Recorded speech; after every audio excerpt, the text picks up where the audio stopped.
Kevin, first of all, thanks for coming in. Thanks for doing this for us. For those that don't know your background, captain of Leeds Rhinos at 23. 15 years captain? 13. 13 years. 13 years captain, 7 championship wins, 2 cup final wins. Yeah. England captain. He was England schoolboys captain as well, I think. Great Britain, was you captain or just no? Played for Great Britain. And MBE, Sports Personality of the Year, runner-up. What year was that? 15. Who beat you?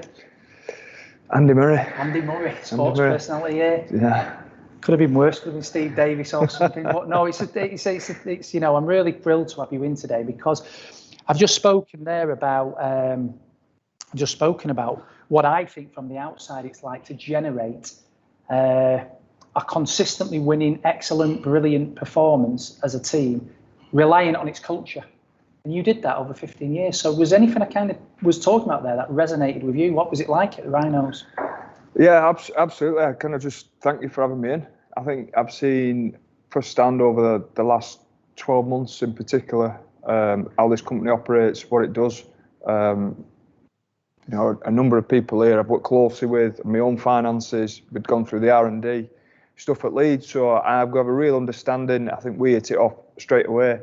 But absolutely, I think to see the focus, to see the behaviours which are really important. And the first time I met you, I could see the integrity straight away, and that was really what drew me.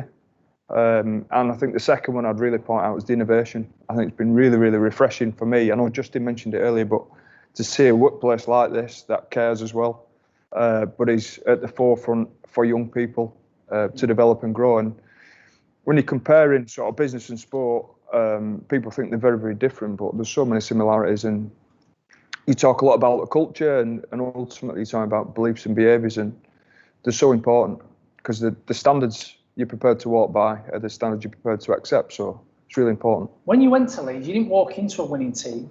So you didn't walk into a winning culture, I'm guessing. How did that evolve? And looking back, can you see the things that were important that happened? I always set an example before. You see the really great teams go a goal behind, or a try behind, or they go behind in a races, and then they still have that inner belief. I'm guessing there were times when you played where you had that as a team. You went a couple of tries down, but you thought, well, the overall, we know what's going to happen here. Yeah, I think there's a couple of things that stand out. Belief, honesty, trust. The best teams I played in just had that in abundance. And there's a couple of, we call them trademarks, but there's a couple of behaviours that were really important for us as a group. The club hadn't won a major trophy for 32 years until 2004. And almost been a giant of the sport, but couldn't quite get over the line and failed on the big occasions and fell short. So if I was to sum our behaviours up, humility, hard working and team first. And I think whilst you're in that sort of environment where people aren't bothered who gets the credit, they just do the job the best they can, because they know that actually at the end of the day, as things kick through, they will get rewarded and they will get satisfaction from it. So my early years, you mentioned some of it then about Liverpool, if you go back in time. Yeah. When I first started, the culture there was a big drinking culture at the club. You know, we had a couple who were heavy smokers. We had a couple who thought a good diet was stopping at the petrol station on the way home for a sandwich and a Mars bar. So there was a real shift that needed to happen. And people did that. It weren't one person. I was just about to say, who drove that shift? Because sometimes you look at the head coach or the head of an organisation and think that is going to be the driver, and it's never going to be, is it? No. I think it's important. It comes from the top. But I also think people have got to get on board. And people have got to help drive it themselves, because if it's all left to you, it won't get done. It's too hard. So I was very fortunate because I played in a team that had some wonderful leaders, and who, if you like, your senior management team, who were just prepared to be unpopular at times, but they knew by sticking the neck out there that they may cop a bit, but actually the team would get rewarded down the track, and it was for the right reasons. And look, we all make mistakes, we all get stuff wrong. We can't always stick to the behaviours 100% of the time, but we can try, and we can try and do our best every day, and ultimately that's what started to shift it for us. There's a point, I think, where you shift behaviour, and then you want instant change. It's not going to happen. So really, it's like trying to give up cigarettes. You try it, and then you end up going backwards. Can be the same with the culture of an organisation. Was there times where you could feel you were trying to do the right thing, but you wasn't getting the breaks or whatever it was, and you started to regress? Who at that point? Who are the people in the business that, or in your organisation, or on the field, even if you want to just go down to that? That was the sort of people driving home the standard. Again, it was the leaders in the team. So yeah, I was captain for a long period of time, but I had the humility to recognise we had so many great leaders who were better than me in different areas, and who had better personal relationships with some other players. So at times it was absolutely a team that led the team, if that makes sense. Yeah. It wasn't always rosy. There was a couple of real barren years in there where we didn't perform as well as we should. But, we always believed in it. We always trusted in what we had.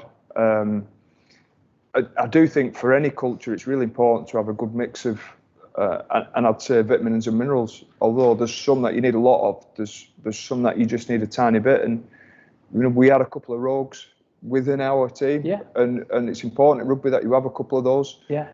But actually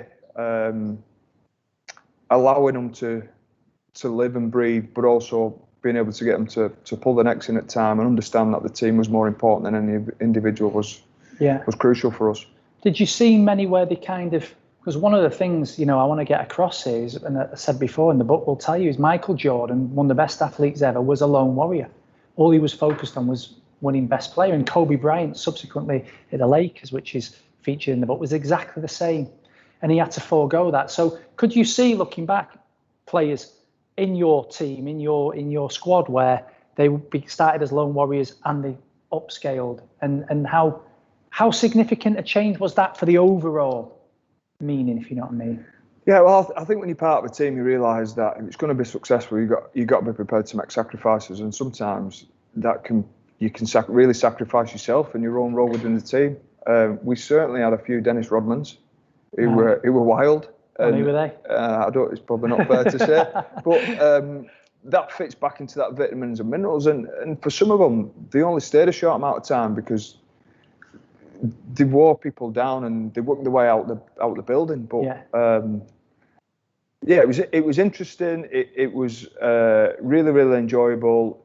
To be at a club, I was there for 19 years, so to see the shift in culture, to see the times when we were really struggling, to see people who were head and shoulders above others with talent, but couldn't quite give enough of themselves up to fit in and be part of the team and what the team needed. They worked themselves out. So, we had a couple of star names throughout that period who just ended up, sadly, working their way down the divisions and they don't have good careers, unfortunately. Yeah. Talking about, you touched on it earlier, we've done some work together. That's how we met. We did the Rhinos audit and, not the Rhinos audit, we did the Rhinos R&D originally. And what would it be? You don't have to attach yourself, and somebody with your reputation, you must be on the lookout. You must get asked all the time to attach yourself to organisation or things or projects. What were the kind of things that, seeing how we worked in that project, kind of stood out that made you think these are a business that, let's be honest, you used the word, are trying to do the right things, because it can't always be the case, but we will be trying to do the right things? Yeah, there's three things. Integrity was the first thing that grabbed me when I first met you. I don't know if you remember fleetingly at a rugby match back in January last year. The innovation, I think to come and see this, there's a real wow factor. But then when you try and get underneath the skin and you realise it's real, I think it really matters. And I just think going through the whole R&D process for me was a real eye opener. You've talked a fair bit today about the coronavirus. It hit our club pretty hard, and it's hit a lot of sporting organisations hard. It's hit a lot of organisations hard, should I say. But in particular, the professionalism, the respect, the friendships that were built on the back of it, the honesty, the ease of being able to put something together right at the start of lockdown for me that I was involved in it, the support we got, and then the fact that a nice big fat check came in for the club. just made a huge difference. And when so many at that time, when your FD is a bit hesitant about taking something like this on, I think was most of them are. Yeah. It was just rewards, and the more we can help some of those sporting clubs out there, the better. A couple more questions before we go. Be the standard. We're hoping that was an amazing event, an emotional event, wasn't it? For some of the well, for all of us, isn't it? Particularly for a few more. What's your thoughts? Are you looking forward to us getting that off the ground? And you give a bit of description of why you're involved in it and why you see it. Yeah, I think you summed it up. Yeah, I think you summed it up great earlier when you said it's a mechanism to support people. And to understand my journey a little bit, I think starting to realise what my calling is. And we started to talk about this sort of June, July 2020. And since then, I've been able to do some things for some people that mean a lot to me and I care about. So in particular, Rob Burrow with the 7 marathons in December. And what came on the back of that is a real satisfaction and a real calling for me to try and help people and do a bit more and almost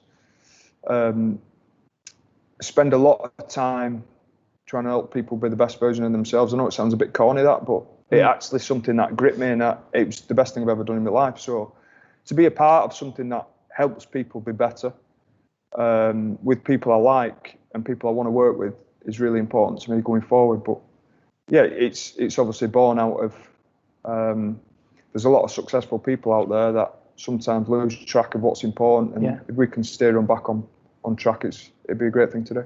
You mentioned there, last question, you mentioned there about Rob Burrow, the 7 marathons you did, 7 marathons, 7 days. What was your average? About 3 hours 40 or something like that? I think it was 3:41. Was it? 3:41. Yeah. How was it? How tough was it?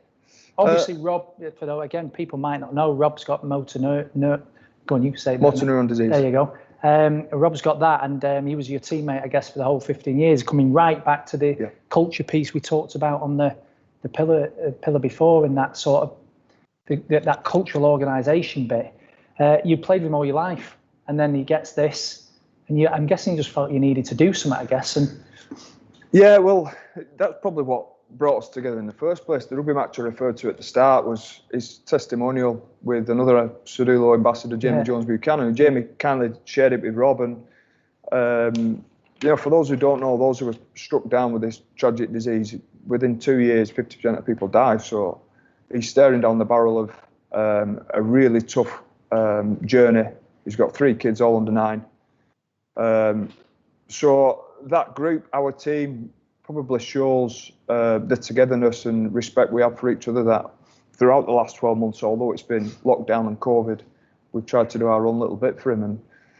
And the 7 in 7 were part of that. I think it wouldn't, nobody believed where it would have ended up. We raised 2.7 million. Is that what you ended up on, 2.7 million? You started out to raise 77,000, I think. Yeah. So to be a part of that has been great. And then it all links back. 2020 was such a difficult year for everybody, but in my own mind, it cemented exactly where I need to spend a lot of my time and energy.